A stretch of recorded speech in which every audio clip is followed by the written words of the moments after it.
पिछले 10 साल से बिहार का क्या हो रहा है? अपने पॉलिटिकल कंपल्शंस में सरकार इतनी उलझी हुई है कि इन सब बेसिक मुद्दों पे तो ध्यान ही नहीं है। Patna medical college, prince of Wales medical college कहा जाता था, ईस्ट इंडिया का सबसे प्रीमियर इंस्टीट्यूट।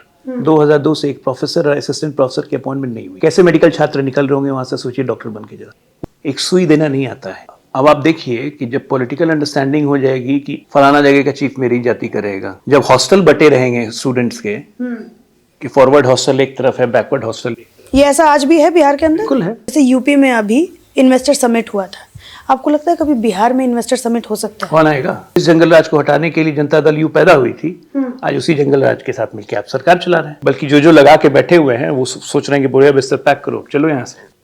आपको पता है 3 लाख करोड़ पिछले 10 साल में बिहार ने खर्च किए सिर्फ फ्लड से बचाव के लिए। मिट्टी डालते हैं, पानी में मिट्टी बह जाती है, 1000 करोड़ का बिल बन जाता है। तेजस्वी यादव कहते थे ना, चूहे खा जाते हैं बांध।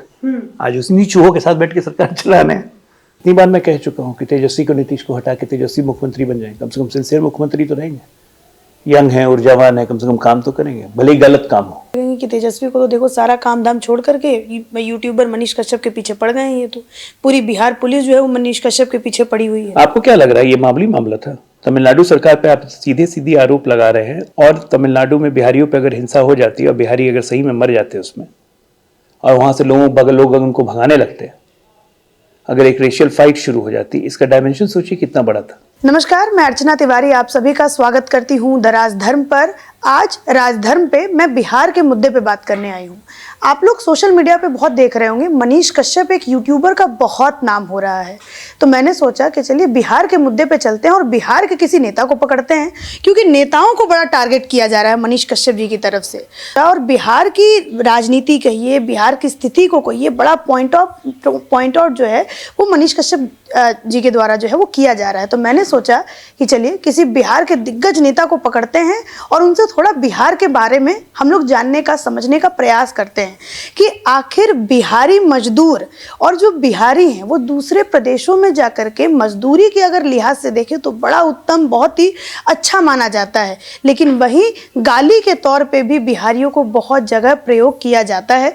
तो मैंने सोचा कि चलिए बिहार के रोजगार, बिहार पे कितना उन्नति, बिहार पे कितना जो है इंडस्ट्री में बदलाव आया है, ये सारे मुद्दों पे जाकर के अजय आलोक जी से हम लोग बात करते हैं। सर, आपका बहुत बहुत स्वागत है। धन्यवाद। सबसे पहला मैं सवाल ये पूछूंगी, बिहार में जो मनीष कश्यप का मुद्दा, कुछ रेलेवेंस लग रहा है आपको इस मुद्दे में कि ऐसे ही है? मतलब यूजलेस पब्लिसिटी लेने के लिए आप अनर्गल बयानबाजी कीजिएगा तो ultimately you land in jail and you land in trouble. इनके साथ वही हुआ है, महानुभाव के साथ। अच्छा, भाई तमिलनाडु का मुद्दा था कि तमिलनाडु में बिहारी मजदूरों को पीटा गया वहां के स्थानीय निवासियों के द्वारा, वो कंप्लीटली फेक साबित हो गया। अब उसको आप पॉलिटिसाइज कर रहे हैं तो आप फंसे। राजनीति कीजिए, फेमस बनने की चाह सबको होती है, लेकिन राह थोड़ी लंबी होनी चाहिए। शॉर्टकट जो लेता है वो अल्टीमेटली यहीं पे लैंड करता है। हाँ, फेम और फेमस में काफी अंतर होता है सर, ये भी मैंने कहीं सुना था। वही बद अच्छा बदनाम बुरा। सर एक, लेकिन ये भी जिस तरीके से मनीष कश्यप का यूट्यूब चैनल में देख रही थी, उनके जो वो मुद्दे उठाते हैं मैं वो देख रही थी, वो बेरोजगारी और बिहार के मजदूर, बिहार की जो प्रॉब्लम्स है कहीं ना कहीं वो उसको उठाते हुए नजर आ रहे थे। तो मैं गुजरात भी गई थी अभी, गुजरात इलेक्शन में मैंने गुजरात में जाके कवर किया। तो मैं कच्छ डिस्ट्रिक्ट में गई और मैं लोगों से वहाँ पर बात कर रही थी, तो वहाँ के लोगों ने मुझे कहा जी मोदी जी ने मिट्ठू को मीठा बना दिया। जो मिट्ठू है वहाँ पे नमक को बोला जाता है, तो मिट्ठू को मीठा बना दिया। वो हमारे लिए अपॉर्चुनिटी उन लोगों ने, मतलब मोदी जी ने बना दिया, जो उस समय के मुख्यमंत्री थे वहाँ के। लेकिन बिहार में सर हमारे जो मुख्यमंत्री अभी नीतीश कुमार हैं, उन्होंने अपनी एक रैली में कहा कि बिहार कोई संसाधनों वाला प्रदेश नहीं है, यहाँ पे रोजगार उस तरीके से जो है वो मतलब सृजित नहीं किया जा सकता। तो ये भी कहीं ना कहीं एक मुद्दा है कि नहीं सर बिहार में रोजगार का? देखिए, बिहार में रोजगार का मुद्दा सिर्फ बिहार का नहीं है, पूरे देश का है जी।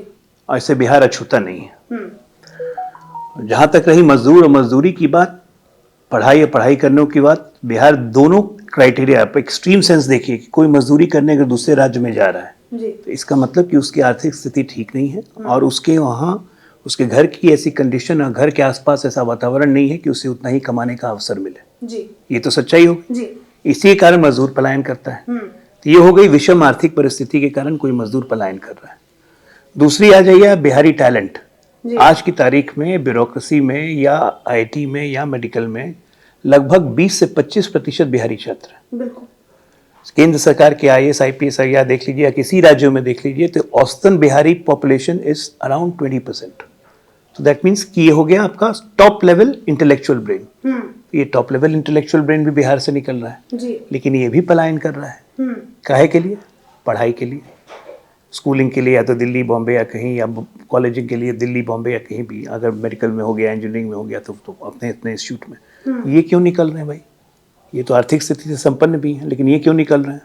ये इसलिए निकल रहे हैं क्योंकि वहाँ वर्तमान में जो शिक्षा व्यवस्था है, चाहे कॉलेजेस की हो गई या इंटरमीडिएट लेवल पे हो गई या हायर सेकेंडरीज में हो गई, वो उतनी अच्छी नहीं है कि जिससे उनका फ्यूचर और करियर बन सके। ये माँ बाप रियलाइज़ कर रहे हैं, तो जो माँ बाप अफोर्ड कर सकते हैं वो भेज देते हैं।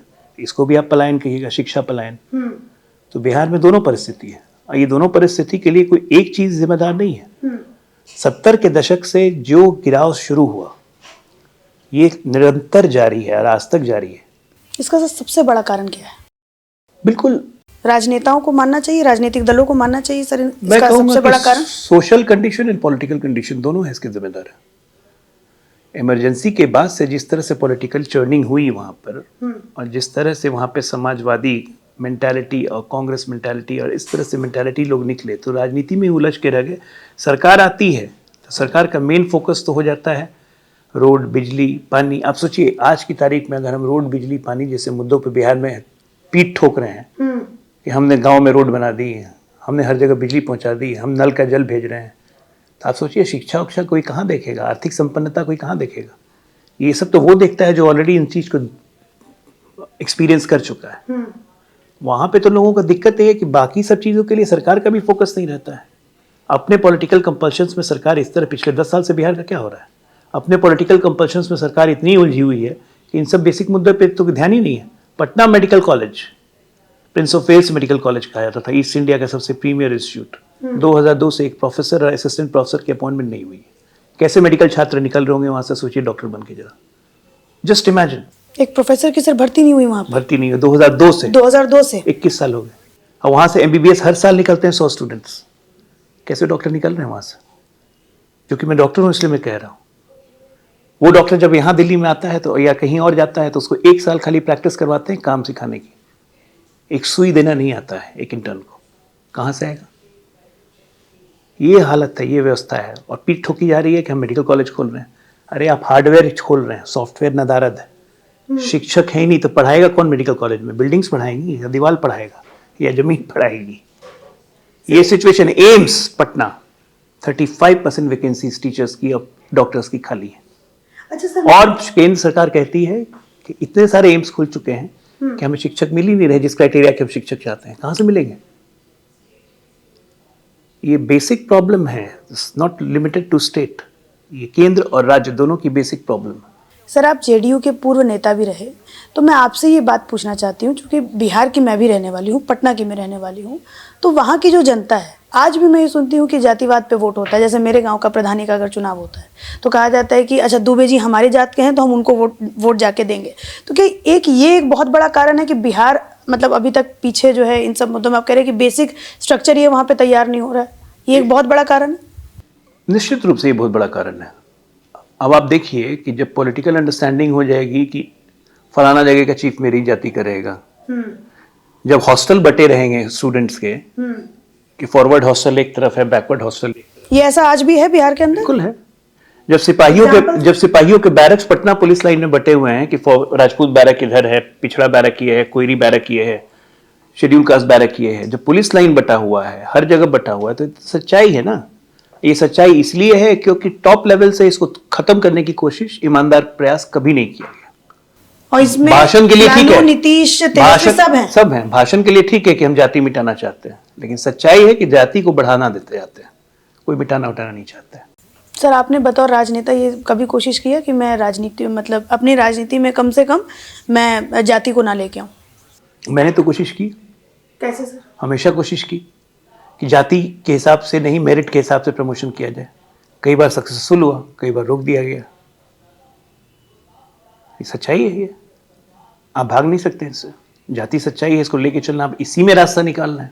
अच्छा सर, एक और क्वेश्चन अगर मैं आपसे पूछूं, जैसे यूपी में अभी इन्वेस्टर समिट हुआ था, आपको लगता है कभी बिहार में इन्वेस्टर समिट हो सकता है? कौन आएगा? कौन आएगा? परसेप्शन एक बहुत बड़ा चीज होता है। हाँ। परसेप्शन के हिसाब से ट्रेड भी फ्लरिश करती है, कॉमर्स भी फ्लरिश करता है, लोग को सिक्योरिटी फील होती है। आप कह रहे हैं कि वहाँ पे कोई आएगा नहीं, कोई कंपनी वहाँ पे इन्वेस्ट मैं कह रहा हूँ परसेप्शन। लालू राज हटने के बाद जब नीतीश आए तो कहे जंगल राज हटाएंगे। First 5 years law and order बहुत अच्छा गया, क्रिमिनल्स का एनकाउंटर हुआ, क्रिमिनल्स बिहार छोड़ के भागने लगे, 5 साल में 93,000 कन्विक्शंस हो गई। 2010 के बाद सब ठंडा हो गया। आज की तारीख में वहां पे पॉलिटिकल प्रोडिजी ये है कि जिस जंगल राज को हटाने के लिए जनता दल यू पैदा हुई थी, आज उसी जंगल राज के साथ मिलकर आप सरकार चला रहे हैं। लॉ एंड ऑर्डर आपका ध्वस्त होते जा रहा है, किलिंग्स रोज हो रही हैं, रोज पटना में प्रोसेशन हो रहा है, रोड ब्लॉक्स हो रही हैं, किडनैपिंग शुरू हो चुकी है। किडनैपिंग किलिंग पहले भी होती थी, आज भी हो रही है, लेकिन दोनों में परसेप्शन बदल गया। परसेप्शन क्या है कि जंगल राज फिर आ गया। तो जब इस परसेप्शन पे होगा तो कौन इन्वेस्टर आएगा बिहार में पैसा लगाने? बल्कि जो लगा के बैठे हुए हैं वो सोच रहे हैं कि बुढ़िया बिस्तर पैक करो, चलो यहाँ से, अब रहने का समय नहीं रह गया। मतलब ऐसा आप ये कह रहे हैं कि बिहार में जो है परसेप्शन, जो जेडीयू कभी इस बात को लेके आई थी कि जंगल राज को हम खत्म करेंगे, आज वो जंगल राज वालों के साथ जो है सरकार चला रही है। तो इसमें तेजस्वी जी ने कहा था कि हम 2 करोड़ रोजगार जो है हम तुरंत देंगे सरकार में। उन्होंने कहा था कि सरकार आने के साथ पहले कैबिनेट में 10 लाख रोजगार। 10 लाख, 2 करोड़ देंगे। हाँ 10 लाख रोजगार। 2 करोड़ तो कभी देख, उनको जीरो भी नहीं पता होगा। मतलब सृजित हो सकता है कभी बिहार में रोजगार सर, मतलब सृजित कर सकते हैं ये लोग? बिहार में 1.5-2 लाख 3-4 लाख तो सरकारी नौकरी वेकेंट पड़ी हुई है। 3-4 लाख तो तुरंत दे सकते हैं, लेकिन सवाल है कि देंगे तो सैलरी कहां से देंगे? बजटरी प्रोविजन कहां है आपका? 2 लाख करोड़ का बजट बनता है, 40,000 करोड़ सेंटर को पिछले 4 साल से हर साल सरेंडर हो जाता है, पैसे खर्च नहीं होते हैं। खर्च करें तो कहां करें? इनको विजन ही नहीं है। आप सैलरी कहां से लीजिएगा? आपको पता है 2,11,000 करोड़ में से सेंटर से आता है 1,70,000 करोड़। बिहार का आंतरिक रेवेन्यू सिर्फ 32,000 करोड़ का है। ऐसा पुअर स्टेट ऑफ मैनेजमेंट है कि सेंटर पैसा नहीं दे तो बिहार सरकार चल नहीं पाएगी। हम अपने टीचर्स को सैलरी नहीं है, कहने को हमारा शिक्षा बजट का 20% एलोकेशन है, और उस 20% के एलोकेशन में से 98% खाली सैलरीज और पेंशन में निकल जाती है। तो आप कहां से शिक्षा का स्तर ऊंचा करेंगे? आपके हिसाब से सर क्या मॉडल होना चाहिए कि बिहार में शिक्षा का स्तर सुधरे, स्वास्थ्य का स्तर सुधरे, अगर कोई गरीब है तो उसको मूलभूत सुविधाएं जो है वो बहुत आसानी से मिल सके? आपके हिसाब से मॉडल क्या होना चाहिए? सबसे पहले ईमानदारी का मॉडल होना चाहिए। कभी हो सकता है बिहार में ईमानदारी का मॉडल? बिल्कुल हो सकता है। पहले 2005 से 10 में नहीं हुआ। दूसरा, एक ऐसा चीफ मिनिस्टर चाहिए जिसको काम में इंटरेस्ट हो। नीतीश कुमार को काम में इंटरेस्ट नहीं है? कुछ नहीं, नथिंग डूइंग, वो सब काम खत्म हो गया। इसीलिए तो चौपट हो रहा है।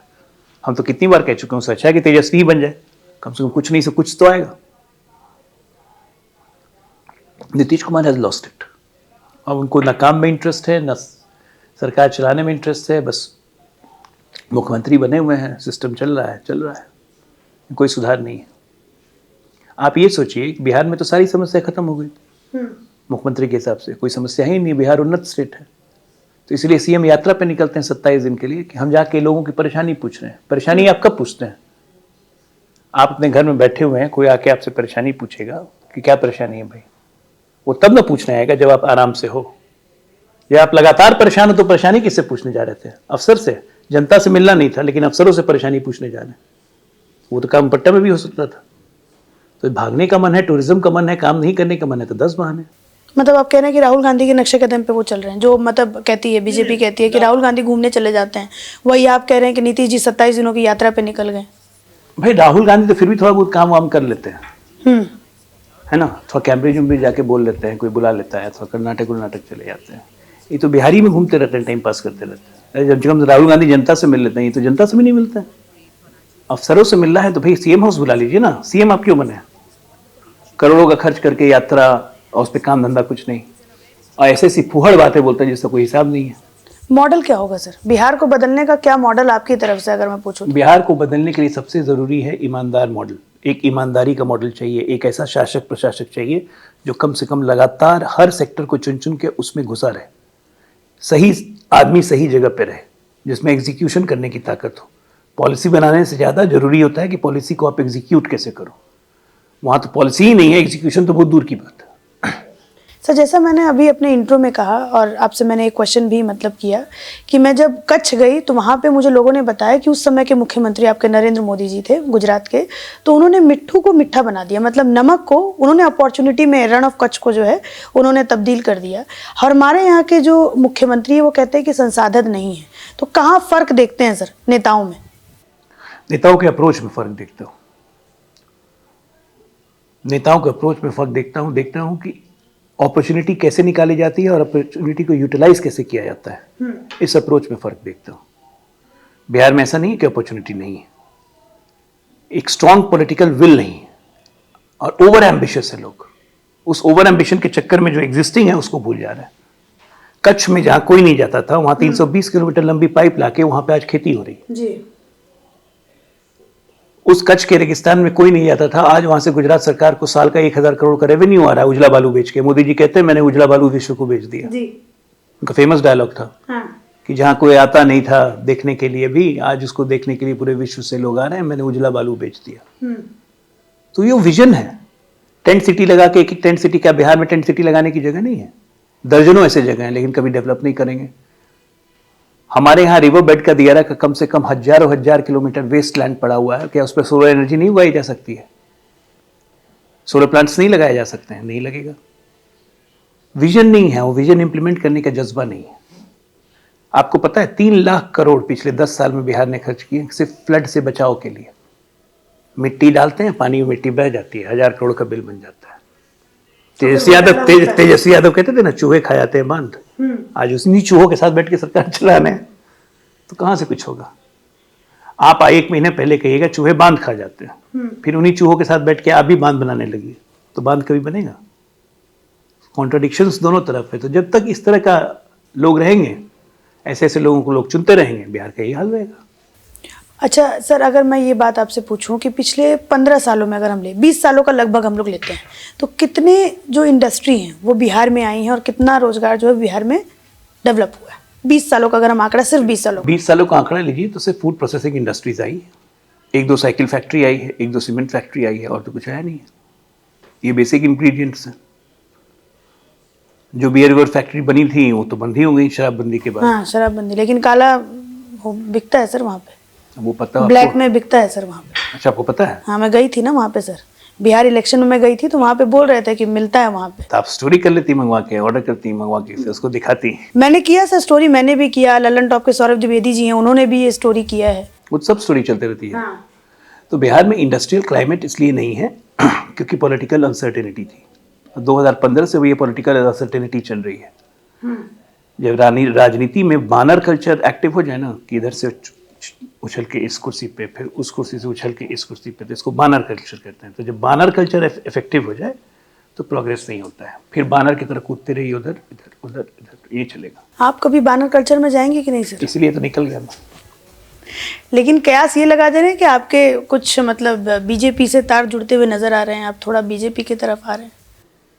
भाई बीजेपी की तरफ आ रहे, बीजेपी के साथ तो हम कब नहीं थे, अब बानर कल्चर करके कब उधर चले गए? अलायंस तो शुरू से था ना बीजेपी के साथ।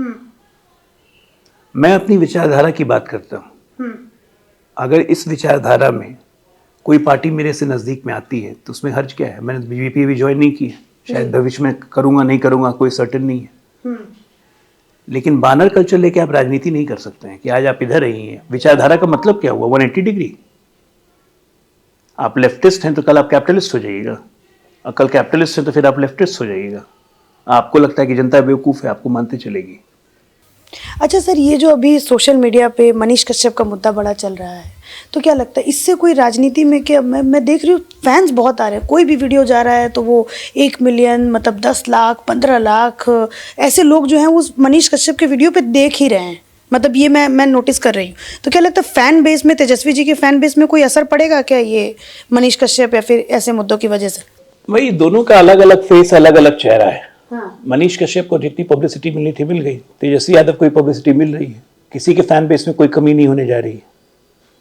ये लोग तो यहाँ तक कह रहे हैं कि एक इंजीनियरिंग पास लड़का बैठ के जेल में है, और एक 9वीं फेल घोटाले के बाद घोटाले के आरोपी डिप्टी सीएम बना हुआ है। ये बिहार का हाल है। ये बिहार का हाल है सर, ये भी मैंने भी देखा है। तो लोग अपने कहने वाले ओपिनियन दे रहे हैं। लोकतंत्र में बोलने की अभिव्यक्ति का अधिकार सबको है, सब अपनी अपनी अभिव्यक्ति दे रहे हैं। तो आने वाले चुनाव में इन सब चीजों का फर्क पड़ेगा कि नहीं पड़ेगा? कोई फर्क नहीं पड़ेगा।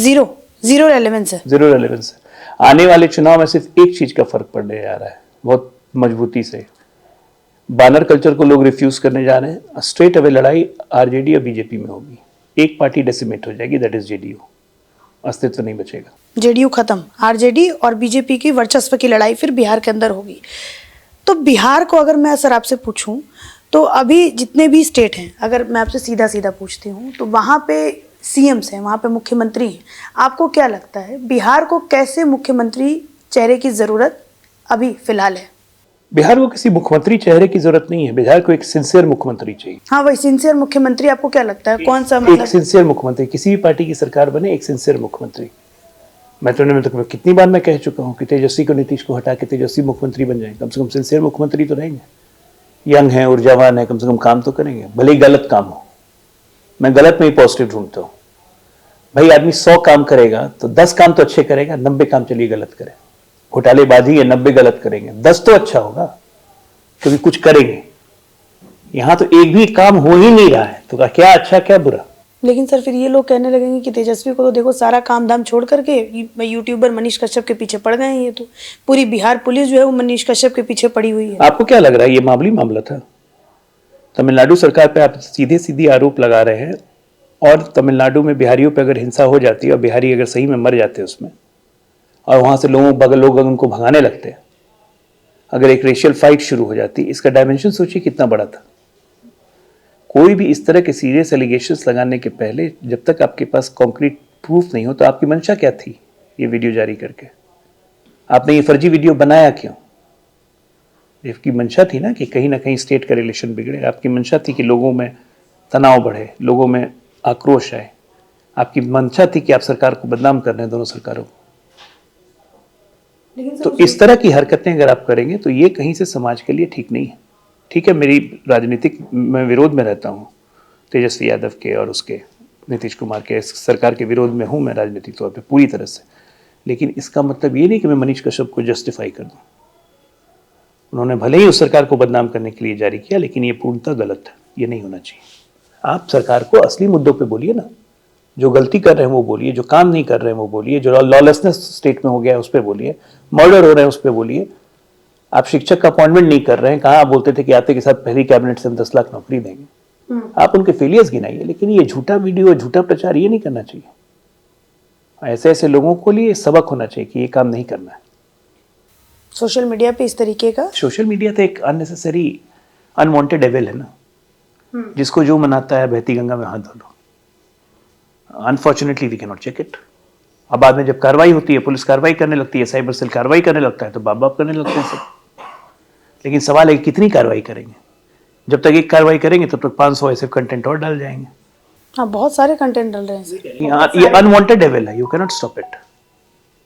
हमारा भी चैनल चूंकि सोशल मीडिया पे ही है, तो मैं इसमें ये भी सर पूछना चाहूँगी कि जैसे अब हमारे चैनल की तरफ से बोला गया कि जाइए मनीष कश्यप जी को कवर कीजिए, वहाँ पे जो है बिहार की स्थिति जो जाके मतलब आप दिखाइए कि क्या बिहार की स्थिति है, चंपारण में क्या बिहार की स्थिति है।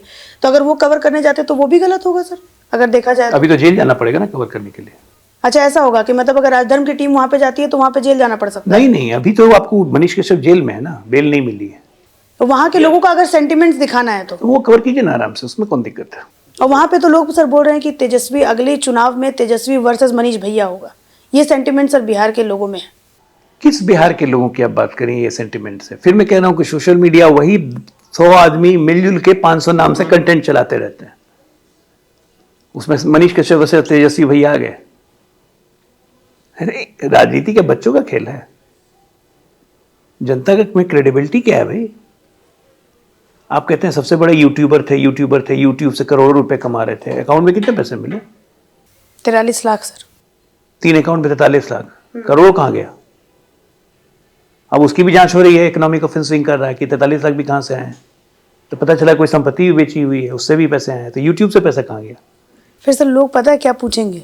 लोग बोलेंगे कि तेजस्वी जी के यहाँ भी तो इतना सारा पैसा मिला था। तेजस्वी का तो सोर्स पता ही है ना कहाँ से मिला था, तो भ्रष्टाचार और घोटाले का पैसा है। हाँ, तो फिर तेजस्वी जी तो अंदर नहीं गए। तेजस्वी जी लालू जी अंदर नहीं गए। लालू जी कन्विक्ट हो चुके, सब कोई कन्विक्ट हो चुका, सब माँ बाप भाई बहन सब बेल ही पे हैं। तेजस्वी खुद बेल पे हैं। तो किसी भी दिन बाद अंदर जा सकते हैं। लोग बोलेंगे पता है सर, ये एक सेंटिमेंट्स वहां पे चल रहा है कि मनीष के पीछे कोई नहीं है, तेजस्वी देखो इन लोगों के पीछे राजनीतिक एक कहीं तो अम्ब्रेला छाता इनके ऊपर बना हुआ है, जिसकी वजह से ये लोग संरक्षित हैं। आज भी सरकार अच्छे से चला रही है। भाई मैं एक बात कहता हूँ, मनीष कश्यप ने माफी मांगी, पब्लिकली कोर्ट में स्टेटमेंट दिया कि मुझसे गलती हो गई। तेजस्वी ने कभी माफी मांगी है? लालू ने कभी माफी मांगी है? माफी मांगना भी admission of guilt. Manish Kashyap का स्टोरी बंद कीजिए। ये एक सबक होना चाहिए उन युवाओं के लिए कि जो जल्दी नाम और प्रसिद्धि कमाने के लिए गलत रास्ते को अख्तियार कर लेते हैं, ये काम नहीं होना चाहिए। मनीष कश्यप और तेजस्वी में अंतर क्या हो गया? लालू में अंतर क्या है? वो पैसा कमाने के लिए गलत रास्ता लिए, ये प्रसिद्धि कमाने के लिए गलत रास्ता लिए। गलत पाथ को चुनने की जरूरत क्या है? यूथ आइकन कैसा होना चाहिए? जो ये मैसेज दे कि लक्ष्य भी ठीक है, लक्ष्य भी अच्छा होना चाहिए, लेकिन लक्ष्य की प्राप्ति के लिए रास्ता भी ठीक होना चाहिए। ये मैसेज नहीं होना चाहिए कि लक्ष्य ये है, रास्ता कोई भी ले लो। तो मनीष कश्यप का आइडियोलॉग मत बनाइए, वो गलत थे, उनको सजा मिली। हम लोग तेजस्वी भी गलत थे, जो लोग सुन रहे हैं वो लोग बनाए। तेजस्वी गलत हैं, उनको भी सजा मिलेगी। कोर्ट में मामला चल रहा है, अगर एविडेंस मिले, कोर्ट को लगा कि वो गलत है तो कोर्ट सजा देगा। अगर लगेगा कि नहीं फर्जी है, फंसाया जा रहा है, छूट के आएंगे। अच्छा सर, अगर इसका मैं वास्ट एक नजरिया समझना चाहूँ आपके तरफ से, कि एक स्टोरी दिखाई जाती है तमिलनाडु रेलवे स्टेशन पे, चेन्नई का एक रेलवे स्टेशन है, वहाँ पे जाके एक बहुत बहुत ज़्यादा भीड़ है, वहाँ पे जाके एक स्टोरी चलाई जाती है, उसका भ्रामक प्रभाव क्या पड़ सकता था भविष्य की अगर मैं बात करूँ तो? बहुत पड़ सकता था। लोग डर के मारे जाएंगे नहीं तमिलनाडु में जो लोग हैं वो कहेंगे बदनाम कर रहा है, मार के भगाओ इन लोग को यहाँ से। एक बिहार देश हमारा मल्टी डाइवर्सिटी और मल्टी कल्चर का देश है। कोई बिहार पूरा हिंदुस्तान नहीं है या तमिलनाडु पूरा हिंदुस्तान नहीं है। मल्टी कल्चरल एथनिसिटी के हिसाब से हम लोग करते हैं और हर कल्चर का एक प्राइड होता है। कितने तमिलनाडु के लोग बिहार में काम करते हैं, कल को बिहार की पब्लिक उन पे अगर गुस्सा गई, भड़क गई तो क्या होगा? और वैसे ही बिहारियों को अगर तमिलनाडु में मारने लगे तो क्या होगा? महाराष्ट्र में हमने देखा था ना क्या हाल हुआ था, मार मार के जब भगाना शुरू किया था शिवसेना ने। तो इस तरह की चीजों को कभी प्रमोशन नहीं करना चाहिए, ये देश की इंटीग्रिटी पे खतरा हो जाता है। सर आपने एक बहुत अच्छी बात जो है वो इसीलिए मैं आपके पास आई थी, क्योंकि एक इंटेलेक्ट आदमी के पास जाके और उस चीज़ को समझना बहुत ज़रूरी हो जाता है। मैं चाह रही थी कि एक ऐसा भी वीडियो सामने आए कि जो दूसरा भी जो पक्ष है कि आपको इस इंसिडेंट को किस तरीके से देखना चाहिए, वो एक ये भी नज़रिया जो है आप लोग देखें। अगर सर मैं लास्ट क्वेश्चन ये पूछूं कि बिहार में कहीं ना कहीं ये होता है, जैसे मैं भी बिहार से बाहर, आप शायद बिहार से, आप तो बिहार के राजनेता ही हैं खैर, लेकिन बहुत सारे लोगों को ऐसे जानते होंगे जो बिहार से बाहर रहते होंगे।